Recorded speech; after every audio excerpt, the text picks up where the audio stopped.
Fallout 3 was awarded IGN's Game of the Year in 2008, so it's fitting that we're here at the close of 2009 taking a look at Bethesda's newly released Game of the Year edition. Over the past 12 months, Bethesda has put out a series of downloadable add-ons for its acclaimed role-playing game, each expanding the world with new quests to take on, regions to explore, and toys to play with. Now with this Game of the Year edition, you can get each of those downloads as well as the original complete experience for the price of a normal retail game. I love it. Without any of the expansions, it's massive enough to last you hundreds of hours as you explore the post-apocalyptic wasteland that was once Washington, D.C. Mutated ghouls, irradiated monsters, and good old-fashioned evildoers will do their best to halt your progress, so it is up to the player to craft a character that can survive in these harsh conditions. The game is all about choice, from which weapons you'll use to whether you'll follow a righteous or wicked path.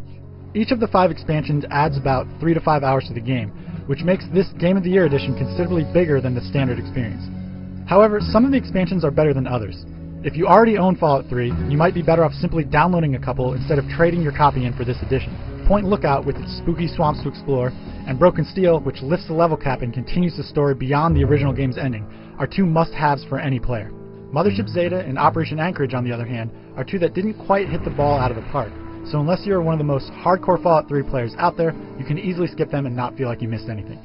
The extra quests in this release are seamlessly added into the world in the same way as if you had downloaded them. On Xbox 360 and PC, these expansions must be loaded onto the hard drive from a second disk first, so you'll need about 2.2 gigabytes of hard drive space if you want them all. We've tried simply installing the second disk on multiple hard drives and using an original Fallout 3 game disk with old saves to play, and everything seems to work out fine. So it looks like you can trade this extra content disk around to your friends and install it for free.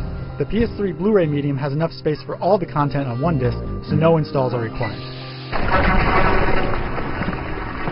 There aren't any extra bells and whistles such as collectible knickknacks that sometimes come with Game of the Year editions, so again, if you already own Fallout 3, there's little reason to repurchase the game.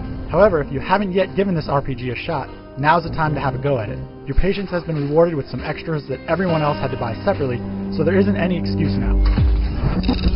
This was the IGN consensus pick for the best game last year, and there's more to love about this edition than ever before. For the full written review, head to IGN.com.